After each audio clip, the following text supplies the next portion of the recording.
트로트 신이 내린 감성 괴물 13세의 작은 거인 빈예서가 연예계를 넘어 사회 전체에 충격적인 메시지를 던졌습니다. 최근 언론과 팬덤의 뜨거운 관심 속에 그녀가 3억 5천만 원 상당의 새로운 보금자리로 이사했다는 소식이 전해지자 대중의 시선은 당연히 13세의 이룬 자가라는 타이틀과 함께 그 규모와 가치에 집중되었습니다. 일부 미디어에서는 이를 35억 펜트하우스라는 자극적인 헤드라인으로 과장했지만 빈예서가 선택한 이 집의 진정한 충격은 가격표가 아닌 목적에 있었습니다. 이는 그녀의 첫 번째 대규모 재정적 결정이며 단순히 호화로운 삶을 위한 투자가 아니라 자신을 키워준 외할머니의 평안한 노후를 위한 효심이 담긴 성역을 건설했다는 점에서 그녀의 인간적 가치가 재조명되어야 합니다. 수많은 아이돌과 스타들이 화려한 도심의 고급 빌라를 택하는 시대에 빈예서는 외곽의 조용한 3층 단독주택, 창밖으로 푸른 자연이 보이는 곳을 선택했습니다. 이 결정은 그녀가 대중이 기대하는 영웅의 서사 대신 가장 소중한 사람에게 헌신하는 진정한 인간의 서사를 쓰기 시작했음을 선언하는 것이며, 이것이 바로 빈예서라는 아티스트를 단순한 트로트 가수가 아닌 깊은 울림을 가진 시대의 아이콘으로 만드는 결정적 이유입니다. 그녀의 이사는 단순한 부동산 거래가 아닌 성공의 진정한 의미를 재정의하는 감동적인 선언인 것입니다. 빈예서의 이사 스토리가 유독 대중의 심금을 울리는 두 번째 이유는 이 공간이 그녀의 가족 사사의 클라이맥스이자 불완전한 환경 속에서 피어난 인간 승리 드라마의 완결편이기 때문입니다. 어린 나이에 부모님의 이혼이라는 시련을 겪었음에도 불구하고 그녀는 외할머니의 헌신적인 사랑과 땀방울 속에서 결핍 없이 성장했습니다. 이러한 배경은 그녀에게 집이라는 물리적인 공간을 넘어 사랑과 위로의 정서적 울타리 그 자체로 인식하게 만들었습니다. 그녀가 이룬 성공의 첫 번째 결실을 자신을 잊게 한 할머니의 편안함에 바친 이 행위는 단순한 효행을 넘어 헌신과 보답이라는 인류 보편의 가치를 최전선에서 실천한 것으로 해석됩니다. 그녀는 팬미팅과 유튜브 채널을 통해 "이제는 제가 할머니를 지켜드릴 차례예요. 무대에서 노래하는 것도 좋지만 제일 소중한 사람과 함께 지내는 것이 저에게 더 큰 힘이 돼요라고 담담하지만 힘있는 고백을 했습니다. 이 말 속에는 트로트라는 장르가 가지는 특유의 한과 정의 정서가 고스란히 담겨 있으며, 이는 그녀의 수많은 히트곡이나 무대 위 퍼포먼스보다 더 강력한 메시지를 전달하는 현실판 감성 트로트입니다. 성공의 정점에서 가장 먼저 돌본 사람이 자신을 잊게 한 할머니라는 사실은 어린 나이에도 불구하고 그녀가 짊어진 성공한 손녀로서의 책임감과 깊은 감사가 응축된 선택이며, 이는 가족 해체와 개인주의가 심화되는 현대를 살아가는 젊은 세대와 장년층 모두에게 뜨거운 공감과 카타르시스를 불러일으킵니다. 소속사 관계자에 따르면 새집 내부는 할머니의 동선과 편의를 최우선으로 고려한 할머니 전용 공간을 특별히 배려하여 설계되었으며, 이는 단순한 동거를 넘어 보호와 헌신이라는 새로운 가족 계약이자 성공한 아티스트가 자신의 부와 명예를 어떻게 사용할 것인지에 대한 윤리적 해답을 상징합니다. 특히 그녀의 대표곡인 어머님 사랑합니다나 안 돼요, 안 돼 등 대중의 감정을 건드렸던 노래들이 이제는 스크린 속의 가사가 아닌 현실에서 펼쳐지는 삶의 진정성 있는 이야기가 되었다는 점에서 그녀의 이사는 대중에게 진정성이라는 가장 강력한 가치를 재확인시켜주는 2025년 엔터테인먼트계를 관통하는 가장 감동적인 사건입니다. 이러한 진정성은 그녀의 음악적 깊이를 더하고 대중과의 정서적 유대감을 더욱 단단하게 만드는 핵심 동력이 됩니다. 빈예서의 새로운 주택은 단순한 휴식처를 넘어 그녀의 미래 예술 활동을 위한 전략적 거점이자 주체적 아티스트 선언의 상징물이라는 점에서 세 번째 주목할 만한 이유가 됩니다.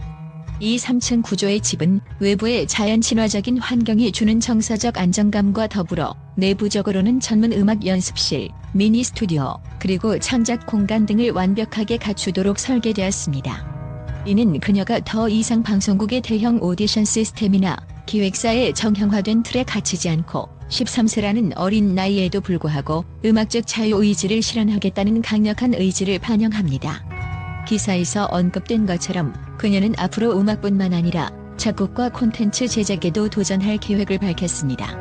이는 2025년 기준 유튜브 영상 총 2천만 뷰 돌파, 멜론 등 국내 주요 음원 플랫폼 차트 6위 기록 등을 통해 이미 입증된 그녀의 막강한 대중적 영향력을 이제 자신만의 플랫폼과 콘텐츠 파이프라인으로 확장하겠다는 선언입니다. 특히 미니 스튜디오의 존재는 그녀가 직접 기획하고 제작하는 빈에서 표의 콘텐츠의 탄생을 예고하며, 이는 팬덤 빈은 예수와의 직접적인 소통 채널을 극대화하는 동시에 기성 미디어의 편집과 방영 시간에 구애받지 않는 디지털 시대 아티스트의 모범 답안을 제시합니다.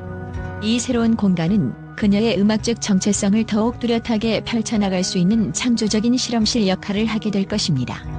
오디션 무대에서 반전 소녀 감성 괴물로 불리던 그녀가 이제 자신의 집에서 작사가, 작곡가, 콘텐츠 기획자의 역할을 수행하는 창조적인 CEO로 변모하는 과정은 동시대를 살아가는 수많은 젊은 아티스트들에게 영감을 주는 새로운 성공 모델을 제시하고 있습니다. 이는 획일화된 스타 시스템을 거부하고 개인의 재능과 주체성을 중심으로 움직이는 포스트 아이돌 시대의 새로운 아티스트 패러다임을 보여주는 중요한 사례로 평가할 수 있습니다. 이 주택 구매는 빈 여사 개인의 성과이기도 하지만 그녀의 뒤를 든든하게 바치고 있는 빈은 예수 팬덤의 막강한 경제적, 조직적 파워가 현실로 구현된 결과라는 점에서 네 번째 충격적 의미를 가집니다. 이는 2020년대 들어 K-팝을 넘어 K-트로트 시장까지 확장된 팬덤 자본주의의 가장 명확한 작동 사례입니다.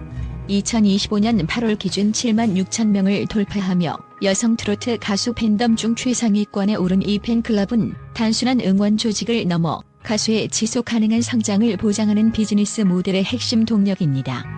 그녀가 2025년 8주차 가수 브랜드 가치 순위에서 16위를 차지하고 관련 뉴스에 대한 후원금이 330만 원 이상 모금되는 등 팬덤 경제학의 강력한 작동 방식을 보여주고 있습니다. 이들의 활동은 음원 스트리밍, 앨범 선구매, 그리고 공식 굿즈 구매를 통해 빈에서 브랜드의 안정적인 현금 흐름을 창출합니다. 특히 철저한 질서를 유지하며 유사 굿즈를 금지하고 오직 공식 활동만을 지지하는 팬덤의 높은 조직 충성도는 그녀의 상업적 가치와 브랜드 이미지를 외부의 잠재적 위험으로부터 철통같이 보호하고 있습니다. 이러한 조직력은 단지 지갑을 여는 것을 넘어 공식 팬카페의 상시 운영, 체계적인 온라인 투표 통려, 그리고 적극적인 미디어 모니터링 등 기존 대형 기획사의 홍보팀 역할을 일정 부분 대행하며 가수의 가치를 극대화하고 있습니다. 미스트로스탄 이후의 단독 팬미팅 1200석 전석 매진 기록은 이들이 오프라인 활동에 보이는 강력한 참석률을 증명하며 각종 방송 출연을 통한 꾸준한 존재감 유지 등 이 모든 활동이 응축되어 탄생한 가수의 안정적이고 예측 가능한 수입 구조가 이 주택 구입을 가능하게 한 것입니다. 결국 이 집은 그녀의 천부적인 재능뿐 아니라 팬들이 현장에서 보여준 높은 참석률과 온라인에서 발휘한 단결된 화력, 그리고 그녀의 진심 어린 행보에 대한 대중의 폭발적인 지지가 만들어낸 가장 확실한 성공 증명서이자 팬덤 아티스트 간의 신뢰가 만들어낸 공동 창조물인 셈입니다. 이는 불안정한 연예계에서 아티스트가 장기적인 성공을 담보하는 새로운 공식이 되었음을 시사합니다. 빈에서의 새집이서는 단순한 연예계 가십을 넘어 그녀가 긴 생명력을 가진 예술가로 나아가기 위한 확고한 기반을 다졌다는 점에서 다섯 번째이자 가장 중요한 의미를 부여합니다. 그녀는 메이저 오디션 프로그램인 미스트로스탄에서 겪은 시련, 즉 예측치 못한 결승 진출 좌절과 뒤따른 방송 편집 논란이라는 쓰라린 경험을 딛고 일어섰습니다. 이 과정을 통해 그녀는 기성 시스템에 의존하기보다 독자 노선을 택하며 스스로의 길을 개척하는 자율적인 아티스트로 성숙했습니다. 그녀의 성숙함은 사적인 영역인 주거지 선택에서 명확히 드러나는데, 단기적 수익 증대나 미디어 노출보다 가족의 정서적 안정과 예술적 주체성을 최우선 가치로 두었습니다. 이는 10대 아티스트에게서는 찾아보기 힘든 깊은 통찰력입니다. 음악 평론가들은 그녀를 타고난 음악성, 압도적인 감성 전달력, 무한한 성장 가능성을 모두 갖춘 인물이자 자신의 성공을 통해 길러준 이에게 보답하고 자신의 창작 환경을 직접 디자인할 수 있는 주체성을 가진 시대의 아티스트라고 높이 평가합니다. 이사를 통해 얻은 외곽의 평화로운 환경, 특히 자연과 가까운 단독주택은 그녀에게 작곡, 악기 연주, 웹 콘텐츠 제작 등 새로운 자기 주도적 도전의 기회를 제공합니다. 이 공간은 그녀가 전통 트로트의 근간인 삶의 깊은 감정을 유지하면서도 젊고 현대적인 감각과 디지털 플랫폼을 통해 대중과 소통하는 크로스오버 브릿지 역할을 더욱 공고히 할 것입니다. 이러한 환경 속에서 탄생할 것으로 기대되는 다음 행보, 예컨대 엄마 밥상 같은 깊은 서사적 신곡 발표와 각종 투표 경쟁에서의 강력한 추격세는 그녀가 단순한 트로트 유망주가 아닌 장래의 미래를 이끌어갈 혁신적인 인물임을 입증할 것입니다. 빈에서는 이제 노래로 세대를 아우르는 위로를 주는 것을 넘어 성공의 정의, 가족사랑, 그리고 예술적 독립이라는 삶의 방식 그 자체로 대중에게 감동과 희망을 전하는 아이콘으로 자리매김했습니다. 그녀가 가족이라는 단단한 울타리 안에서 펼쳐나갈 다음 이야기는 K-트로트의 미래이자 전 세대를 아우르는 진정한 아티스트의 교본이 될 것입니다.